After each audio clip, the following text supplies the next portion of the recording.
All right, let's talk about democracy, shall we? Not the rah-rah, fireworks and apple pie version they teach in elementary school. No, we're going deep dive into the nitty-gritty, the structural integrity, the load-bearing pillars holding up this whole government by the people thing. Because here's the thing about democracies, they're not self-cleaning ovens. They require constant vigilance, a whole lot of awkward conversations, and frankly, a healthy dose of paranoia. Democracy, much like home ownership, demands you pay attention to the cracks in the foundation before the whole damn thing caves in. We're talking cracks caused by cynicism, by power grabs, by good old-fashioned manipulation. So buckle up, Buttercup, because we're about to go on a thrilling ride through the 5 biggest threats to American democracy. Public trust. It's the bedrock, the foundation, look, you get it, it's important. Without it, the entire structure of our society starts to crumble. When people lose faith in the system, when they start to believe their vote doesn't matter, that the whole thing is rigged. Well, that's when things get really dicey. It's not just about one election, it's about the future of our democracy. Think of it like this. Imagine a restaurant where the health inspector keeps giving passing grades, but everyone who eats there gets violently ill. The trust in that establishment would be shattered. You gonna keep going back? Of course not. You'd avoid it like the plague. You'd be all over Yelp, leaving scathing reviews about the questionable chicken and the suspiciously shifty-eyed chef. The restaurant's reputation would be in tatters.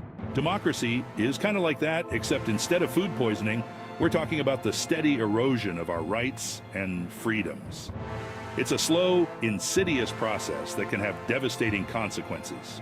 And the more we see things like voter suppression, gerrymandering, and blatant attempts to overturn election results, the more we start to question the whole damn menu.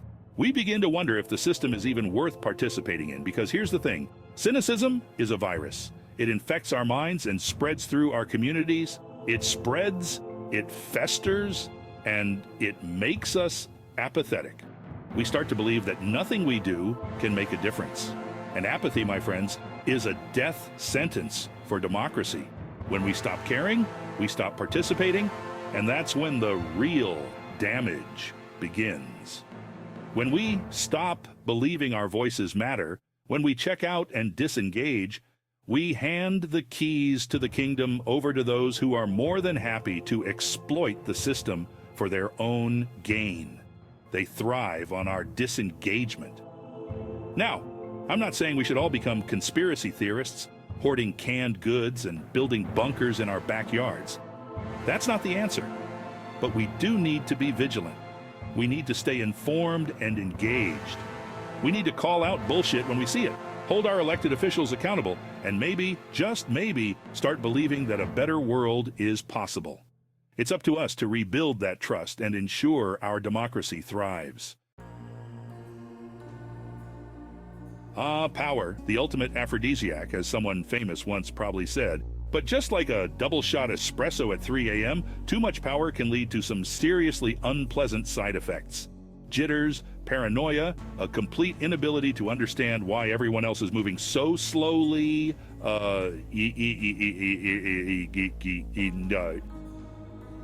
You get the picture. Now, the Founding Fathers, bless their powdered wigs and tri-corner hats, they knew a thing or two about the dangers of unchecked power. They just fought a whole revolution to get rid of a king. So they weren't about to let some power-hungry bloke in a powdered wig waltz in and set up shop on this side of the pond. Hence the whole checks and balances thing. It's the political equivalent of making sure your overly enthusiastic friend at the bar doesn't order another round of tequila shots for the table. Because while one tequila shot might be fun, 10 tequila shots usually ends in tears, regrets, and a very strongly worded email to customer service the next morning. But here's the thing about checks and balances. They only work if everyone plays by the rules. And lately, it feels like some folks have been sneaking extra shots when the bartender isn't looking. Number 3, rise of factionalism. Remember high school? The bustling hallways, the cliques, the drama? Cliques, gossip, that weird smell emanating from the locker room that no amount of Febreze could quite conquer? Yeah, fun times. It was a microcosm of society, with its own set of rules and hierarchies. Well, factionalism in politics is kind of like that, except instead of acne and awkward growth spurts, we're talking about the potential downfall of American democracy. High stakes indeed. The stakes are much higher, and the consequences far more severe. See, the founding fathers, those wise old dudes with their powdered wigs and aversion to tyranny, they knew a thing or two about the dangers of factions. They warned us through their writings and debates about the perils of a divided nation. They understood that when people divide themselves into groups based on ideology, religion, or even just a shared love of a particular brand of artisanal mayonnaise, it can lead to some seriously bad vibes. These divisions can fracture communities and erode the very fabric of society. Because here's the thing about factions. They tend to prioritize their own narrow interests over the common good. They become echo chambers, amplifying their own beliefs while dismissing others.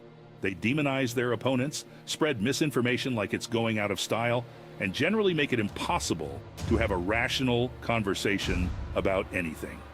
The truth becomes a casualty in the battle for dominance. It's like trying to have a civil discussion about the merits of pineapple on pizza in a room full of people who are vehemently pro-pineapple and vehemently anti-pineapple. The debate becomes less about the pizza and more about winning the argument. Spoiler alert, it's not going to end well. The room will be filled with tension, and the chances of reaching a consensus are slim to none. There will be shouting, there will be hurt feelings, and there's a good chance someone might get a Hawaiian pizza crust thrown at them. The conflict escalates, and the original issue gets lost in the chaos. And that's just pizza, people. Imagine the stakes when it comes to the future of our nation. The consequences of factionalism are far-reaching and profound. Number 4, manipulation of the electoral process. All right, folks, buckle up, because we're about to delve into the underbelly of democracy, the part where things get a little bit shady, a little bit House of Cards, a little bit, well, that doesn't seem entirely ethical, does it? We're talking, of course, about the manipulation of the electoral process, because here's the thing. Democracy relies on this quaint little notion of free and fair elections. The idea that every citizen gets a voice, that every vote counts, and that the candidate with the most votes, actually wins. Sounds simple, right? Well, not so fast, because just like a delicious, gooey chocolate chip cookie, the electoral process can be easily corrupted. All it takes is a few bad actors, a sprinkle of voter suppression, a dash of gerrymandering, and a heaping helping of misinformation, and boom, you've got yourself a recipe for democratic disaster. Let's start with voter suppression, shall we?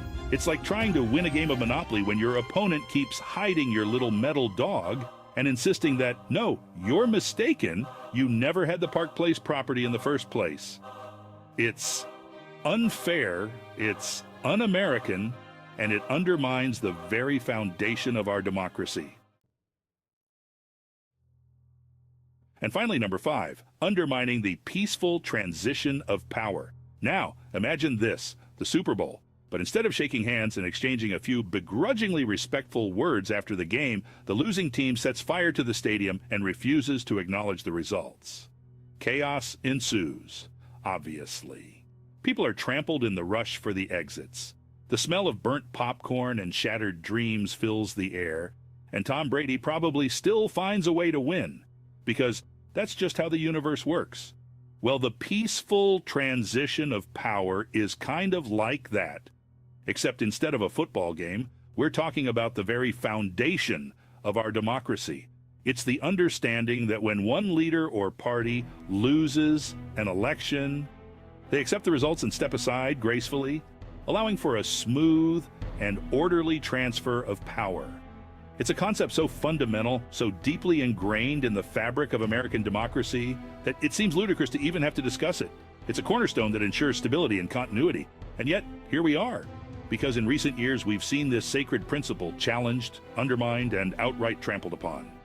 We've seen baseless accusations of voter fraud, attempts to overturn election results, and a disturbing willingness to sow doubt and discord in the minds of the American people. This isn't just a political issue, it's a societal one. It's like watching a bad reality TV show, except it's not entertaining, it's terrifying, and the stakes couldn't be higher. The very fabric of our society is at risk. Because when the peaceful transition of power is threatened, so too is the very essence of our democracy. The consequences of such actions are far-reaching and potentially irreversible. Look, I'm not going to sugarcoat it, the state of American democracy. It's a bit like that message on your phone right now, the one that pops up and says, "Storage almost full." We're running out of space for apathy, for complacency, for the kind of cynical shrugs that suggest we're powerless to do anything about it. Because here's the truth, folks. Democracy is not a spectator sport. It's not a piece of furniture you inherit and then shove in the attic, hoping it'll just take care of itself.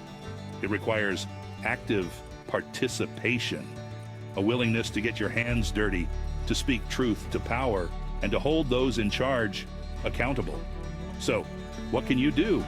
Well, for starters, vote. I know, revolutionary, right? But seriously, voting is the bare minimum. Educate yourself on the issues. Engage in thoughtful discussions. Yes, even with that annoying uncle on Facebook. And for the love of all that is holy, don't just believe everything you read on the internet. Get involved, stay informed, and make your voice heard. Together we can ensure a vibrant and resilient democracy for future generations.